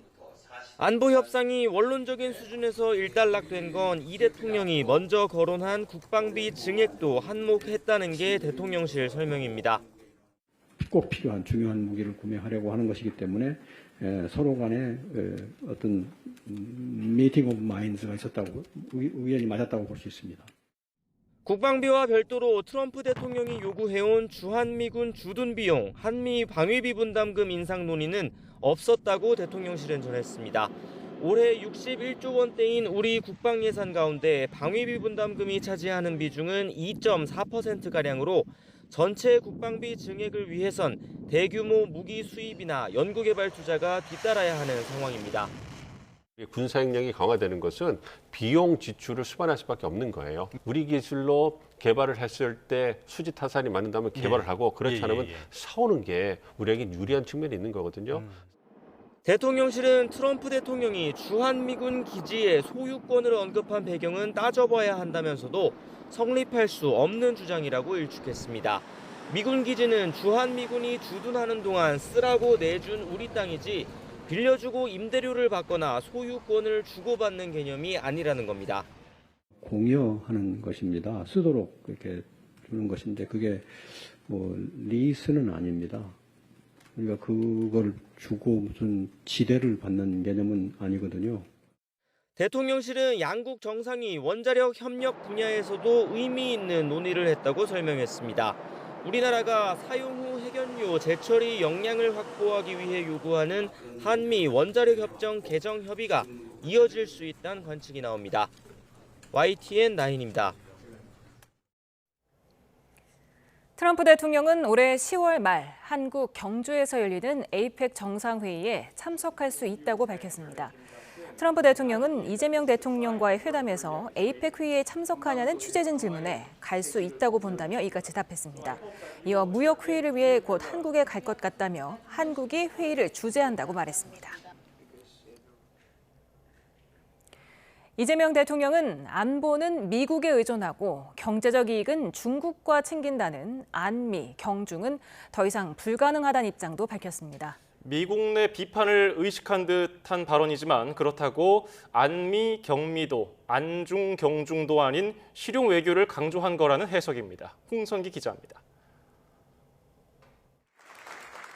미국 전략국제문제연구소 강연에 나선 이재명 대통령은 한국이 미국의 안보를 의존하고 경제적 실익은 중국에서 취한다는 지적을 부인하지 않았습니다. 이 대통령은 미국이 중국에 대한 강력한 견제 정책을 시작하기 전까지 한국은 이른바 안미 경중 입장을 가졌던 것이 사실이라고 말했습니다. 그러나 최근 몇 년 사이 동맹인 미국의 정책이 명확하게 중국을 견제하는 방향으로 갔다며 한국이 과거처럼 안미 경중 태도를 취할 수는 없는 상황이 됐다고 밝혔습니다. 이제는 이제 미국의 이런 기본적인 정책에서 어긋나게 행동하거나 판단할 수 없는 상태입니다. 한국이 미국의 노선에 반하면서까지 계속해서 중국과의 경제 협력을 도모하기는 어렵다는 뜻으로 풀이됩니다. 그렇다고 안보와 경제 모두 미국이나 중국 어느 한 나라와 함께하겠다는 의미는 더더욱 아닙니다. 이 대통령은 중국과 대립하는 미국조차 필요한 부분에서는 협력하고 있다는 점을 강조했습니다. 이제 미국도 중국과 기본적으로 경쟁하고 심하게는 대결하면서도 또 한편으로는 협력할 분야에서는 협력하고 있는 게 사실입니다. 결국 안미, 경미도 그렇다고 안중, 경중도 아닌 국가의 이익을 중시하는 실용 외교를 중심으로 하겠다는 뜻으로 해석됩니다. 안미 경중이라는 것은 안보는 미국, 경제는 중국. 그러니까 사실 좀 직접적으로 말씀드리면 한국은 전혀 손해보지 않겠다라는 얘기인데 이제 그런 시대는 지났다라는 인식을 갖고 있고 그렇다면 어렵긴 하지만 거기서 우리가 길을 찾아가야 되지 않을까 하는 판단은 있습니다. 이 대통령의 이번 발언은 미중 갈등 속 우리의 돌파구를 찾겠다는 뜻으로도 읽혀서 앞으로의 외교 행보가 주목됩니다. YTN 홍성기입니다. 대통령실은 숙청, 혁명을 SNS에 올렸던 미국 트럼프 대통령이 한미 회담 이후 이재명 대통령을 위대한 지도자로 추켜 세웠다면서 영화로 보면 극적인 반전이 있는 잘 찍은 화제작이라고 자평했습니다. 이규현 대통령실 홍보소통수석은 오늘 용산 브리핑에서 두 정상이 보여준 친밀함과 상호 배려하는 모습은 이번 회담을 대표하는 장면이었다고 말했습니다. 그러면서 이 대통령은 시종 국익을 우선하는 원칙을 보수하면서도 인간 트럼프를 철저히 분석해서 대비해왔다며 선물과 발언도 치밀한 준비로 이루어진 거라고 설명했습니다. 한미 양국 경제협력의 핵심인 조선업 투자 프로그램 마스가가 이번 정상회담을 계기로 본격 궤도에 올랐습니다. 원전 분야 역시 새로운 협력 축으로 떠오르며 진전을 이뤘습니다. 손효정 기자입니다. 도널드 트럼프 미국 대통령은 이재명 대통령과의 회담에서 조선 분야 협력에 대한 기대감을 숨기지 않았습니다. 그동안 쇠락해온 미국 조선업을 재건하는 데 한국이 적극적으로 나서달라고 요청했습니다. They build them very well in South Korea. They are also thinking about coming to our country with some shipyards to start us on the process of building ships again. 우리나라 조선 업체들도 일제히 미국 업체와의 파트너십이나 투자 계획을 밝히며 발을 맞췄습니다. 먼저 HD 현대는 수십억 달러 규모의 펀드를 조성하는 마스가 프로젝트 1호 협약을 맺었습니다. 여기서 HD 현대는 주요 투자자이자 기술 자문사로 투자 판단을 도와 조선업과 해양 역량을 끌어올릴 계획입니다. 미국 현지에 유일하게 조선소를 보유한 하나오션은 필리 조선소를 거점으로 대규모 투자에 나섭니다. 기술 이전과 인력 재훈련을 통해 필리 조선소의 건조 능력을 10년 동안 10배 높이는 게 목표인데 현지 조선소 추가 인수도 검토하는 것으로 알려졌습니다. 세계 1위에서 3위의 조선소를 보유한 우리 기업들은 상선부터 LNG선, 쇄빙선 등 첨단 선박까지 광범위한 포트폴리오로 미국 조선업 재건에 결정적 역할을 할 것입니다. 원전과 에너지 분야 협력도 가시화됐습니다. 한수원과 우리 원전 업체들은 현지 기업과 손잡고 소형 모듈 원자로 SMR 사업에 본격적으로 뛰어들 수 있는 발판을 마련했습니다. 또 관세 협상에서 타결된 미국산 에너지 구매 계획의 하나로 10년 동안 매년 330만 톤 규모의 미국산 LNG를 추가로 들여오기로 했습니다. 알래스카 LNG 프로젝트와 관련해 트럼프 대통령은 한국과 일본이 투자할 거라 밝혔지만 대통령실은 실무적으로 논의된 건 없다고 선을 그었습니다. YTN 손유정입니다.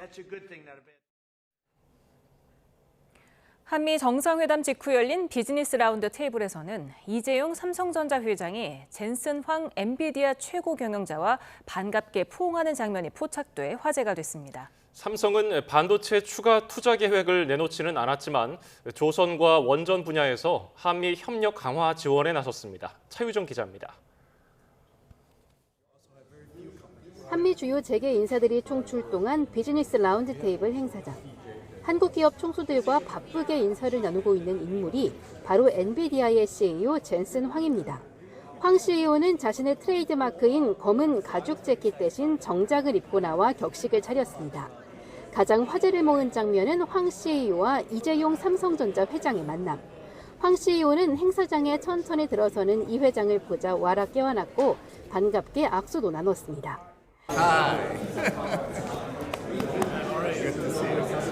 삼성전자와 엔비디아는 오랜 협력 관계를 이어왔지만 양사 관계는 늘 밝지만 않았습니다.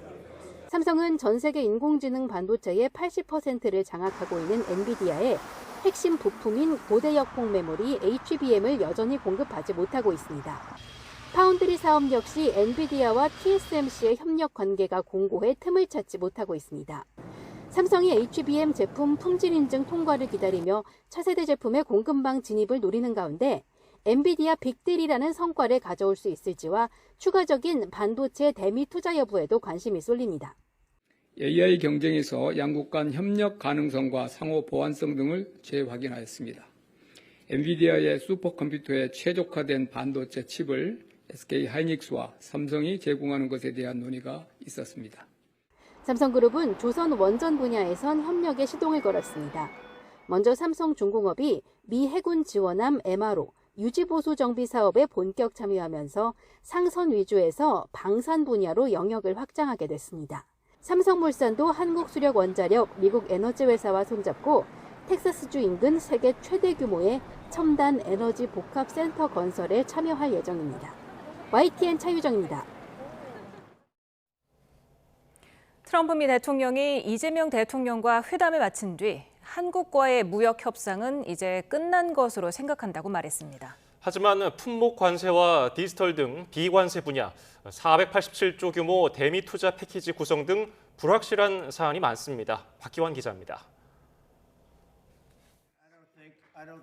이재명 대통령과 만난 트럼프 대통령은 무역 협상은 끝났다고 말했습니다. Yeah, I think we have a deal done. They had some problems with it, but we stuck to our guns. They're going to make the deal that they agreed to make. 하지만 아직 해결되지 않은 문제가 많습니다. 가장 부담이 큰 50%의 철강 알루미늄 관세 인하 문제는 논의되지 않았고 15%로 낮추기로 합의한 자동차 관세 인하 시점도 미지수입니다. 3,500억 달러, 387조 원 규모 대미 투자 패키지의 구체적인 운영 방안을 놓고도 줄다리기가 계속될 전망입니다. 직접 투자와 대출, 보증 등 패키지 구성 방식과 투자 대상 선정의 주도권, 이익 귀속 문제를 놓고 견해차가 큰 것으로 알려졌습니다. 전략산업 강화를 지원하는 데 금융 패키지를 활용하기로 하였고 구속력 없는 MOU로 금융 패키지 조성과 운영을 규정하기로 합의하였습니다. 이렇게 큰 틀에서는 농산물과 디지털 등 미국이 비관세 장벽으로 지목해온 분야의 압박도 계속되고 있습니다. 트럼프 대통령은 회담 직후 SNS에서 디지털 규제로 미국 기업에 피해를 주는 나라에는 추가 관세를 부과하겠다고 언급했습니다. 러트닝 미 상무장관은 우리 협상단과 재계 인사들이 모인 자리에서 미국 농민을 위해 한국 시장 개방을 원한다고 말했습니다. We are interested in opening markets for American farmers and manufacturers and innovators. For Korea, 대통령실도 통상협상이 계속 이어질 가능성을 시사했습니다. 트럼프 시대의 통상협상 또 안보협상의 뉴노멀은 계속 끊임없이 논의하게 될 거다. 하나가 끝난다고 해서 끝나는 것이 아니라 여기에 트럼프 대통령이 조만간 부과하겠다고 밝힌 반도체 관세 또한 통상협상의 불씨로 남아있습니다. YTN 박견입니다. 일본 정부는 이번 한미 정상회담에 대해 지역의 평화와 안정에 의의가 있다고 밝혔습니다. 일본 언론들은 한국의 위안부 문제 집착이 한일 관계를 어렵게 한다는 트럼프 대통령의 발언을 비중 있게 전했습니다. 도쿄 김세호 특파원입니다. 일본 정부는 이번 한미 정상회담을 통해 한미일 협력의 중요성을 확인했다고 평가했습니다. 그러면서 지역의 평화와 안정에 의의가 있다고 강조했습니다. 米韓首脳会談におきましては、米韓両国の連携の強化とともに日米韓連携を重視する旨も確認されたと承知をしておりまして、地域の平和と安定にとって意義のあるものであったと。 트럼프 대통령이 의욕을 보인 미북 정상회담에는 언급을 삼가겠다며 말을 아꼈습니다. 다만 일본인 납북자 문제는 미국 정부와 긴밀히 협력해 가겠다고 말했습니다. 이런 가운데 일본 언론들은 한일 협력이 힘들었던 것은 위안부 문제에 대한 한국의 집착 때문이라고 한 트럼프 대통령의 발언을 집중 조명했습니다. The whole issue of the women, comfort women, very specifically, we talked, and that was a very big problem for Korea, not for Japan. Japan wanted to go, they want to get on, but Korea was very stuck on that. 일본 언론들은 트럼프 대통령이 역사 문제가 한일 관계 개선에 방해가 된다는 인식을 보였다고 설명했습니다. 이어 한미일 관계 발전을 위해 한일 관계가 수습되어야 하고 이시바 총리와의 정상회담 때 어느 정도 한일 간 장애 요소를 제거했다는 이 대통령의 발언도 소개했습니다. 일본이 한일 간 과거사가 부각되는 것을 꺼리고 있는 상황에서 일본에 치우친 듯한 트럼프 대통령의 발언은 또 다른 논란을 낳고 있습니다. 도쿄에서 YTN 김세호입니다. 한미 정상회담 당일 이재명 대통령의 특사단은 중국 부주석과 만났습니다. 앞서 어제 특사단과 만난 중국 상무부장은 한국에 대한 무역 적자를 기꺼이 받아들인다며 관세 압박을 넣는 미국과 다르다는 점을 부각했습니다. 베이징 강정규 특파원입니다. 한미 정상회담 기간 중국으로 건너간 특사단. 이재명 대통령이 미국에서 트럼프 대통령과 만난 날 중국엔 특사를 대신 보낸 모양새였습니다. 이를 의식한 듯 중국에선 시진핑 주석 대신 한정 부주석이 특사단을 맞이했습니다. 共同落实好两国元首的所达成的重要共识，推动双边关系持续健康稳定的发展。 같은 시간 시 주석은 캄보디아 국왕과 러시아 하원 의장을 접견했습니다. 특사단이 만난 중국 최고위급은 국회의장격인 자오러지 전국 인민대표대회 상임위원장이었습니다. 역대 5차례 특사 가운데 중국 정상과 면담하지 못한 첫 사례로 기록됐습니다. 지난 몇 년간 궤도를 벗어났던 한중 관계가 정상 궤도로 진입할 수 있도록 함께 노력해 줄 것을. 하루 전 예정에 없던 중국 상무부장과 회견에선 미국 견제 발언도 나왔습니다. 한국이 일본을 제치고 중국의 2대 무역 파트너가 됐다며 이렇게 말한 겁니다. 贸易逆差大概有353亿美元，那我们乐意看到这些逆差在整个国家的贸易结构当中，这是一个非常正常的。 무역 적자를 만회하겠다며 관세 전쟁을 촉발한 미국 트럼프 행정부와 다르다는 걸 부각한 셈입니다. 중국 매체들은 트럼프의 마음을 녹인 이 대통령의 칭찬 기술과 주한미군을 중국 견제에 활용하는 데 선을 긋는 입장 등에 주목했습니다. 베이징에서 YTN 강정규입니다. 더불어민주당은 한미 정상회담이 성공적으로 끝났다고 호평하며 이번 성과를 구체적이고 지속적으로 이어가기 위해 노력하겠다고 말했습니다. 김병기 원내대표는 한미 정상이 양국 동맹을 현대화하고 새로운 협력 분야를 개척하는 등 폭넓게 협력하기로 했다고 말했습니다. 박수현 수석 대변인은 든든한 한미 관계 강화를 높이 평가한다며 민주당은 양국 관계를 지원하는 데 최선을 다하겠다고 덧붙였습니다. 국민의힘은 한미 정상회담 결과에 대해 역대급 외교 참사라고 비판했습니다. 송원석 원내대표는 사진첩 말고 뭘 얻었는지 불분명하다며 결과적으로 우리 기업이 1,500억 달러 투자까지 추가로 갖다 바친 굴욕 외교라고 지적했습니다. 또 공개회담 내내 제대로 답변할 기회도 못 얻은 병풍 외교이자 입국과 숙박, 환송까지 홀대받은 수모 외교라며 정상회담이라 불러도 되는지 의문이 든다고 혹평했습니다. 국민의힘을 이끌 차기 수장에 대선 후보였던 김문수 후보를 누르고 재선 장동혁 의원이 선출됐습니다. 보수 집토끼 당심에서 앞선 장 대표는 내부 총질 없는 단일 대우를 강조했습니다. 박정현 기자입니다. 16주에 의거하여 당 대표로 장동혁 후보가 선출되었음을 선포합니다. 결선까지 이어진 치열한 레이스의 승자는 장동혁 의원이었습니다. 대선 후보를 지낸 김문수 후보의 여론조사에서는 20%포인트 넘게 밀렸지만 80% 비중의 당원 투표에서 압도적인 지지를 받았습니다. 이변으로 불리는 2천여 표 차 진땀승입니다.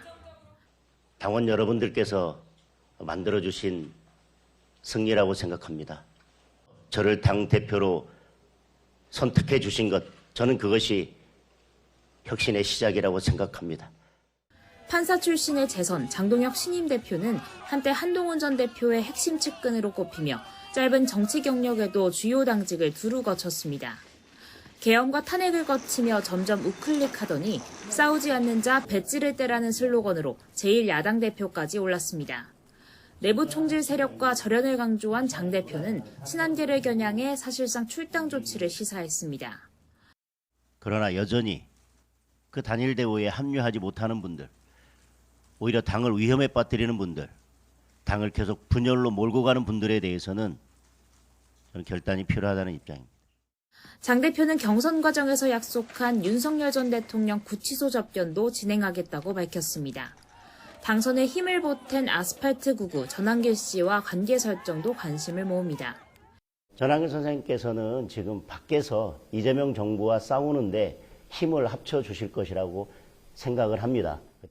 마지막 퍼즐의 장동혁 대표가 확정되면서 국민의힘 새 지도부는 친윤 반탄 색채가 더 뚜렷해졌습니다. 대여 강경투쟁에 무게추가 실릴 수밖에 없는 구조입니다. 당내 내란 동조 세력은 청산해야 한다며 선명성을 강조한 장 대표는 하지만 적나라하게 노출된 당내 분열상에도 당이 쪼개지는 일, 분당은 기우라고 선을 그었습니다. YTN 박정현입니다. 더불어민주당은 국민의힘 당대표의 장동혁 의원이 선출된 데 대해 축하의 말을 의례적으로도 건네기가 어렵다고 호평했습니다. 박수영 수석 대변인은 구구의 힘을 넘어 내란의 힘으로 옮겨가는 당에는 정신 차리라는 말조차 의미 없이 들릴 거라며 이같이 평가했습니다. 여야는 국회 예결위 종합정책질의 이틀째인 오늘 특검 수사기간 연장과 검찰개혁 등 쟁점을 두고 공방을 벌였습니다. 더불어민주당은 현재 특검 수사를 보면 검찰이 밝혀내지 못한 게 너무 많다며 3대 특검 수사의 연장 필요성을 주장했습니다. 반면 국민의힘은 여당이 일방 추진하는 입법 현안을 비판하며 특히 민주당이 추석 전에 완수하겠다 밝힌 검찰개혁에 대해 정치 권력에 흔들리는 수사기관만 남게 될 거라고 비판했습니다. 민중기 특별검사팀이 불출석 사유서를 제출한 김건희 씨에 대해 모레 다시 소환을 통보했습니다. 특검은 오늘 언론 브리핑을 통해서 김건희 씨에게 모레 오전 10시 다시 소환을 통보했다고 밝혔습니다. 이어서 김 씨를 29일 재판에 넘길 예정이라며 체포영장 집행에 불응한 윤석열 전 대통령과 동시 기소 가능성에 대해서는 검토 중이라고 답했습니다. 김건희 특검팀이 통일교의 정치권 청탁 의혹에 대한 수사를 본격화하고 있습니다. 내일은 국민의힘 권성동 의원을 정치자금법 위반 혐의 피의자로 불러 조사합니다. 이미진 기자입니다. 민중기 특별검사팀이 국민의힘 권성동 의원에게 정치자금법 위반 혐의 피의자로 조사를 받으라고 통보했습니다. 특검은 내일 오전 10시 권성동 국회의원을 피의자로 소환하여 정치자금법 위반 혐의 등에 대하여 조사할 예정입니다. 지난달 18일 권 의원의 자택과 사무실 등을 압수수색한 지 40일 만입니다. 특검은 통일교 측이 교단 현안 청탁을 목적으로 윤석열 전 대통령과 가까웠던 권 의원에게 불법 정치자금을 건넸다고 의심하고 있습니다. 최근 구속된 윤영호 전 통일교 세계본부장도 한학자 총재의 지시로 권 의원에게 돈을 건넸다고 진술한 것으로 알려졌습니다. 권 의원은 자신은 결백하다며 당당하게 조사에 응하겠다고 응수했습니다. 통일교가 국민의힘 전당대회에 개입하려 했다는 의혹 역시 수사의 중요한 축입니다. 윤영호 씨와 건진법사 전성배 씨가 권 의원을 당대표로 당선시키려 통일교 신도들을 국민의힘의 무더기로 가입시키려 했다는 겁니다. 권 의원이 불출마를 선언하면서 결국 김기현 의원이 당대표로 선출됐는데 특검은 이 과정에서 김건희 씨가 영향력을 행사했는지도 들여다보고 있습니다. 윤영호 씨는 전성배 씨에게 통일교 인사가 총선 비례대표로 공천받게 힘써달라고 요청한 것으로 알려졌는데 최근 김건희 씨 조사에서도 이와 관련된 질문이 있었던 것으로 파악됐습니다. YTN 임혜진입니다. 윤석열 전 대통령의 계엄 사태를 막지 않고 방조한 의혹을 받는 한덕수 전 국무총리가 구속 갈림길에 섭니다. 서울중앙지방법원은 내일 오후 1시 30분 내란 우두머리 방조와 위증 혐의 등을 받는 한 전 총리의 구속 전 피의자 신문을 진행합니다. 헌정사상 전직 국무총리가 구속 갈림길에 서는 건 이번이 처음입니다. 최상병 특검이 오는 30일 만료될 예정이었던 수사 기간을 다음 달 29일까지로 30일 연장했습니다. 정민영 특별검사본은 오늘 언론 브리핑에서 수사 상황 등을 고려해서 수사 기간 1차 연장을 결정했다며 이재명 대통령과 국회에 서면으로 보고할 예정이라고 말했습니다. 또 현재 진행 중인 3개 특검 중에 최상병 특검만 최장 수사 기간이 30일 짧다면서 가능하면 다른 특검과 마찬가지로 기간을 150일로 늘릴 필요가 있다고 설명했습니다. 대규모 개인정보 유출 사고를 겪은 SK텔레콤에 대한 개인정보보호위원회의 징계 수위 결정이 임박했습니다. 역대급 과징금이 나올 거라는 관측도 있는데 지난해 카카오의 오픈 채팅 이용자 정보 유출 사례를 바탕으로 SK 해킹 피해 관련 징계 결과를 예상해보았습니다. 김진두 기자입니다. 개인정보보호위원회가 SK텔레콤의 대규모 해킹 피해 관련 최종 처분 수위를 결정할 전체 회의를 엽니다. 지난 4월 해킹 사고 발생 이후 약 5개월 만에 나오는 조치로 통신사 고객 정보 유출이라는 점에서 관심이 매우 높습니다. 이번 징계 수위는 지난해 카카오 사례를 통해 어느 정도 가늠해 볼 수 있습니다. 카카오가 오픈 채팅 이용자 개인정보 유출 사고로 개보이로부터 받은 징계는 과징금 151억 원과 과태료 780만 원이었습니다.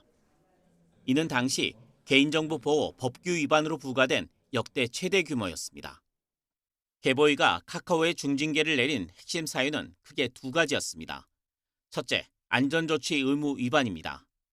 이용자 식별 정보를 암호화하지 않는 등 기술적, 관리적 보호 조치를 소홀히 한 점이 지적됐습니다. 둘째, 유출 사실을 인지했음에도 신고와 피해자 통지가 늦었다는 점이 가중처벌의 근거가 됐습니다.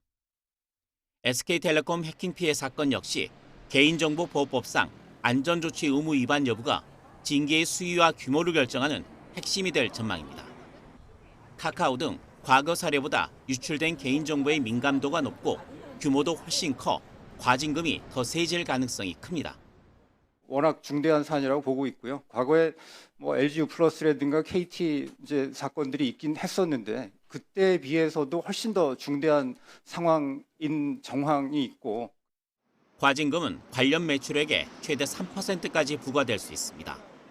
SK텔레콤의 경우 해킹 피해와 직접적으로 관련된 사업은 무선 통신 사업이며 2024년 기준 연 매출액은 약 12조 7,700억 원입니다.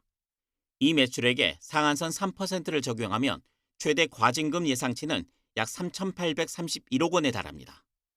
SK텔레콤이 카카오와 마찬가지로 안전조치 의무 위반이 인정될 경우 역대 최대 과징금 폭탄을 맞을 것으로 보입니다. 다만 기업 측에서 과징금 집행정지 신청 등 법정 다툼으로 이어질 경우 최종 확정까지는 시간이 걸릴 수 있습니다. 개보위가 어떤 세부 위반 사항을 지적하고 그에 따른 과징금 규모를 어느 선에서 확정할지 귀추가 주목됩니다. YTN 김유두입니다. 대표적인 밥도둑으로 불리는 연어장과 간장게장, 손쉽게 온라인에서 주문해서 먹는 분들 많죠. 그런데 온라인에서 유통되는 6개 제품에서 식중독균이나 대장균이 검출됐습니다.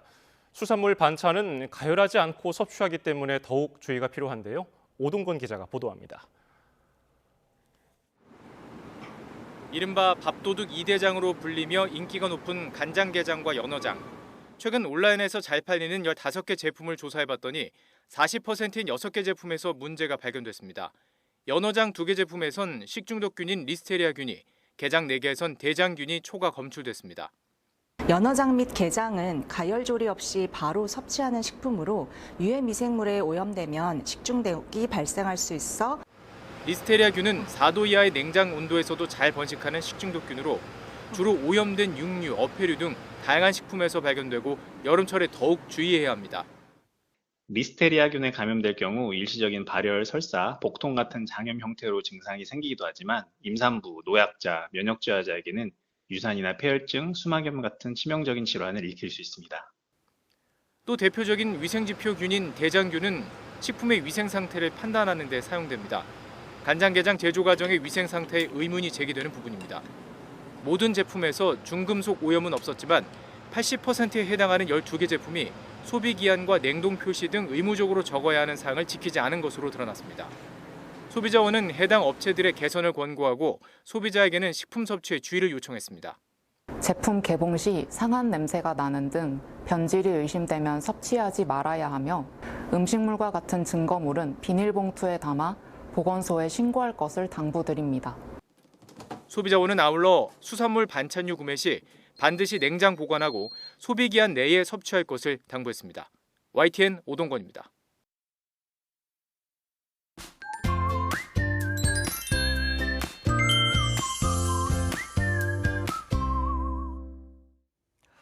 지난 밤사이 폭우가 내렸지만 낮 동안에는 무더운 날씨가 이어졌습니다. 네, 맞습니다. 전남과 영남을 중심으로 폭염특보도 계속됐는데요. 내일은 전국에서 무더위가 기승을 부리겠습니다. 네, 우선 오늘 밤사이에는 열대야 기준인 25도 아래로 내려가는 곳이 많지만 체감 온도가 높아 후텁지근하게 느껴질 수 있겠고요. 내일 낮에는 서울과 대전, 광주는 32도, 대구는 33도까지 오르겠습니다. 하늘에는 대체로 구름만 간간히 지나겠습니다. 다만 새벽부터 오전 사이에는 영동에, 오후부터 저녁 사이에는 경북 북동부에 비가 내리겠습니다. 5에서 20mm로 양은 많지 않겠고요. 충북 북부와 경남 내륙, 제주도에는 오후 한때 소나기가 예상됩니다. 당분간 예년보다 무더운 날씨가 이어지겠고요. 수도권과 영서 지방에는 금요일부터 비가 내릴 전망입니다. 이렇게 자외선이 강하고 무더운 날에는 멍한 느낌이 좀 들 때가 있잖아요. 네, 맞습니다. 점점 스트레스가 쌓이면서 뇌 기능이 저하되기 때문인데요.